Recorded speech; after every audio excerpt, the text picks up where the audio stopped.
کہ اچانک دہشت گردی کے واقعات میں اضافہ ہو گیا، تو کہیں ایسا تو نہیں ہوگا کہ کچھ دنوں کے بعد سب پارٹیاں جو ہیں وہ کہیں کہ جی وہ دہشت گردی شروع ہو گئی ہے، بم دھماکے ہو گئے، تو آپ ٹھیک ہے جی الیکشن ملتوی کر دیں؟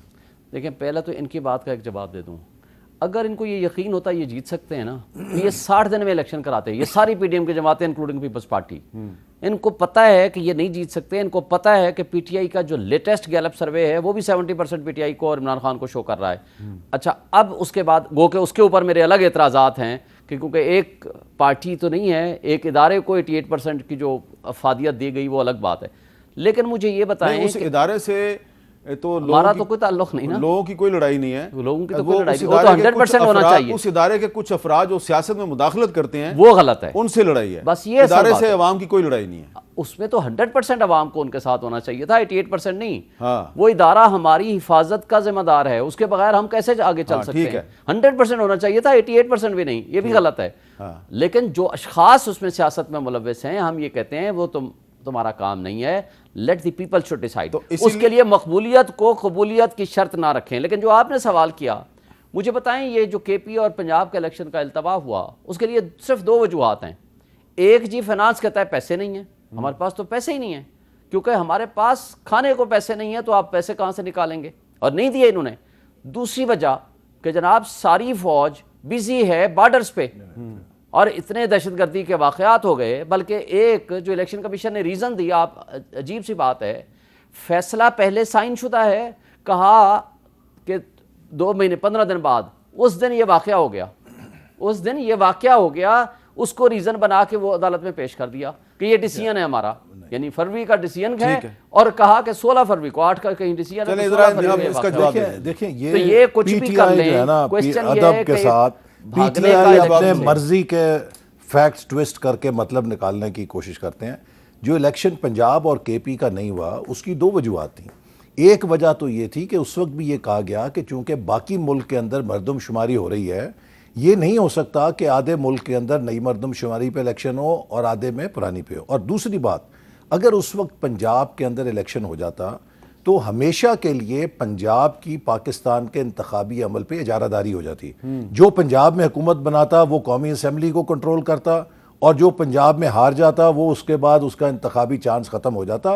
پاکستان کے اندر آج تک جتنے الیکشن ہوئے ہیں، چونکہ ہماری ایک مخصوص صوبائی کمپوزیشن ہے، صوبائی اور قومی اسمبلیوں کے الیکشن ایک ہی دن منعقد ہوئے ہیں، تو اس وقت بھی ہم نے انہیں یہی کہا تھا کہ یہ الیکشن ایک ساتھ ہوں گے۔ جب انہوں نے بھی یہ اسمبلیاں نہیں توڑی تھیں تب بھی انہیں خبردار کیا تھا، لیکن ان کے مجھے بتائیں نا، 3 باتیں ہیں، مجھے اس کا جواب دیں کہ وہ کون سا حکیم لقمان تھا ان کے پاس جس نے ان کو مشورہ دیا تھا کہ تحریک عدم اعتماد کے بعد آپ اسمبلی سے استعفیٰ دے کے باہر چلے جائیں، یہ اپوزیشن کی نشستوں پہ کیوں نہیں بیٹھے؟ وہ حکیم لقمان جو ہے وہ پی ٹی آئی چھوڑ کے دوسری طرف چلا گیا۔ دوسرا وہ کون سا حکیم لقمان تھا کہ جس نے انہیں پنجاب اور کے پی، جن کی 2 چھتریاں ان کے اوپر تھیں، خود اپنے ہاتھ سے بارود کے ساتھ ان کو جلا کے تباہ کر کے؟ وہ حکیم لقمان بھی پی ٹی آئی چھوڑ گیا ہے؟ نہیں، وہ حکیم لقمان تو شاید جیل میں، اب وہ ان کے عمران خان صاحب ہیں خود ہیں۔ اچھا، تیسری اس کو مشورہ دینے والا چھوڑ گیا۔ تیسرا وہ کون سا حکیم لقمان تھا ہمارا آئین کہ ہے، جنہوں نے ان کو یہ مشورہ دیا تھا کہ 9 مئی کو آپ جناح ہاؤس پہ پاکستان کی فوج کی تنصیبات پہ اور شہداء کی یادگاروں پہ حملے کریں؟ یہ خود ذمہ دار ہیں آج جن حالات سے یہ گزر رہے ہیں۔ اچھا، اب بات تو کہیں اور طرف جا رہی ہے، لیکن مجھے ایک سوال ہے، اس کا جواب اگر آپ دے دیں۔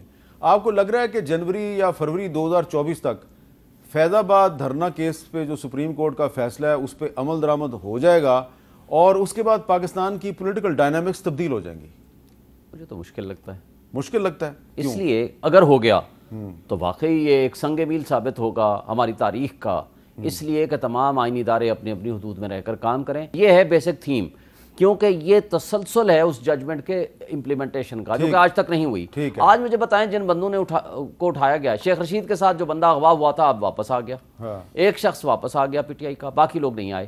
اور اچھا، جس کو اٹھایا مثلا فروخ حبیب کے ساتھ والوں کو اٹھایا، وہ واپس عدالت میں پیش کر دیا، ان کو نہیں کیا۔ یہ ہمیشہ ایسی ہوتا ہے، یہ 20-22 سال سے ایسی ہو رہا ہے، بلکہ اس سے بھی پہلے میں آپ کو ایک واقعہ بتانا چاہتا ہوں جلدی۔ 1976 میں 1976 میں کراچی سے سردار عطا اللہ مینگل کے بیٹے اسد اللہ مینگل کو اٹھایا گیا، اور ساتھ میں اس کا ایک دوست بھی تھا، ٹھیک ہے، مزاری صاحب کے گھر سے اٹھایا تھا، اس کو چھوڑ دیا، وہ غائب ہے، آج تک اس کا پتہ نہیں چلا۔ تو یہ 1976 سے ہو رہا ہے۔ آپ سے میں نے پوچھنا یہ ہے کہ جب فیض آباد دھرنا کا مسئلہ ریزالو کرنے کے لیے ایک سیاسی جماعت کے ساتھ ایک ایگریمنٹ ہوا تو اس پہ آپ نے بطور وزیر داخلہ دستخط کیے. آپ نے ایک ایسے سرونگ فوجی افسر کو اس میں ضامن کے طور پہ تسلیم کیوں کیا جس کے بارے میں چیف جسٹس قاضی فائز صاحب کہتے ہیں کہ جن فوجی افسروں نے سیاست میں مداخلت کی انہوں نے حلف سے خلاف ورزی کی؟ کیا آپ خود بھی ذمہ دار نہیں ہیں اس کے؟ دیکھیے میں عرض کروں یہ اس کے بہت ساری کیونکہ امپلیکیشنز ہیں اور یہ جو پورا ایپیسوڈ تھا یہ اس وقت بھی میں ریکارڈ پہ ہوں. میں نے کہا یہ تحریک ختم نبوت نہیں تھی, یہ تحریک ختم حکومت تھی. یہ اس کا نشانہ اس وقت مسلم لیگ نون تھی اور میں تو اس کا کولیٹرل نشانہ بنا. اللہ تعالیٰ نے مجھے آپ پہ تو حملہ کیا گیا, نئی آپ کو زندگی گولی دی. ماری گئی, ہمارے کئی رہنماؤں کو تضحیک کی گئی, کسی پہ سیاہی پھینکی گئی, کسی پہ زاہد احمد صاحب سے استعفیٰ لے لیا گیا, سب کچھ ہوا. اب اس کے اوپر جو صورتحال ہے وہ اس لیے بنی کہ میں وزیر داخلہ تھا, سیکیورٹی کی رپورٹیں ہمیں آنی شروع ہو گئیں کہ دیوبندی اور بریلوی مکتب کے 2-4 مقامات پہ فسادات ایرپٹ ہوئے ہیں. دیکھیے حامد یہ اتنا خطرناک کھیل تھا, اگر خدا نہ خواستہ یہ آگ پھیل جاتی. آپ دیکھیے ہر گاؤں ہر محلے میں دیوبندی مسلک اور بریلوی مسلک کی مساجد آمنے سامنے ہیں, ان کے مدرسے آمنے سامنے ہیں. پاکستان خدا نہ خواستہ لبنان کی طرح ایک مسلک اور فرقے کی جنگ میں ایسا ہو جاتا. اور آپ دیکھیے کہ وہ چن کر جو اس وقت ان کے کارکن تھے وہ خاص مسلک کے لوگوں پہ گھروں پہ حملے بھی کر رہے تھے. میں نے اس وقت پہ جنرل فیض کو بھی کہا, وہ اس وقت ڈی جی سی تھے, میں نے کہا آپ یہ دیکھ نہیں رہے کہ یہ خدا نہ خواستہ بھی یہ فلاں 1-2 آئسولیٹڈ جگہوں سے رپورٹیں آ رہی ہیں, یہ آگ اگر پھیل گئی تو اس کو کون بجھائے گا؟ This has to be round up immediately. اچھا وہ ساری اس ڈپلومیسی کے نتیجے میں بالآخر پھر یہ طے ہوا کہ ان سے زاہد حامد صاحب کا استعفیٰ لیا جائے گا. اگرچہ شاہد خاقان عباسی ہم سب اس بات کے اوپر رضامند نہیں تھے, لیکن ایک بڑی آگ کو روکنے کے لیے میں زاہد حامد صاحب کو سلام کرتا ہوں کہ صبح کے قریب 4 یا 5 بجے ان کو ہم نے جگایا اور ان سے وہ استعفیٰ لیا تاکہ یہ ایک شرط پوری ہو کہ اس معاملے کو رفع دفع کریں. اور نہیں سن لینا, وہ سرونگ فوجی افسر ضامن کیسے بنا؟ اور جب پھر یہ معاہدہ سارا ہو رہا تھا تو میں پرائم منسٹر سے ان ٹچ تھا, تو میں نے پرائم منسٹر سے جب یہ پوری عبارت بتائی تو شاید خاقان عباسی صاحب نے بھی کہا کہ بہتر نہیں لگتا کہ جنرل صاحب اسے سائن کریں. میں نے بھی پھر انہیں کہا, میں کہا جنرل صاحب یہ آپ کا یہ ایک پولیٹیکل ڈاکومنٹ ہے, اس کے اوپر آپ کا دستخط ہونا کوئی مناسب نہیں لگے گا. انہوں نے یہ جواب دیا کہ جی وہ لوگ چاہتے ہیں, دوسری پارٹی چاہتی ہے کہ اس پہ میرے دستخط ہونے چاہیے. تو وزیر اعظم شاہد خاقان عباسی اور وزیر داخلہ احسن اقبال کا خیال تھا جنرل فیض کو دستخط نہیں کرنے چاہیے, لیکن تحریک لبیک نے کہا کہ آپ دستخط کریں. نہیں کہہ رہے ہیں کہ وہ پرائم منسٹر کی رائے تھی کہ ہونے چاہیے. نہیں پرائم منسٹر کی اور میری رائے تھی کہ نہیں ہونے چاہیے, اور ہم نے ان سے کہا بھی اس بات کو. تو اس کا مطلب ہے کہ جو تحریک لبیک ہے وہ جنرل فیض کے انفلوئنس میں تھی. یہ میں نہیں کہہ سکتا, لیکن انہوں نے جنرل فیض نے مجھے یہ کہا جی کہ دوسری پارٹی اس کو ایکسیپٹ نہیں کرے گی جب تک میرے اس پہ دستخط نہیں ہوں گے.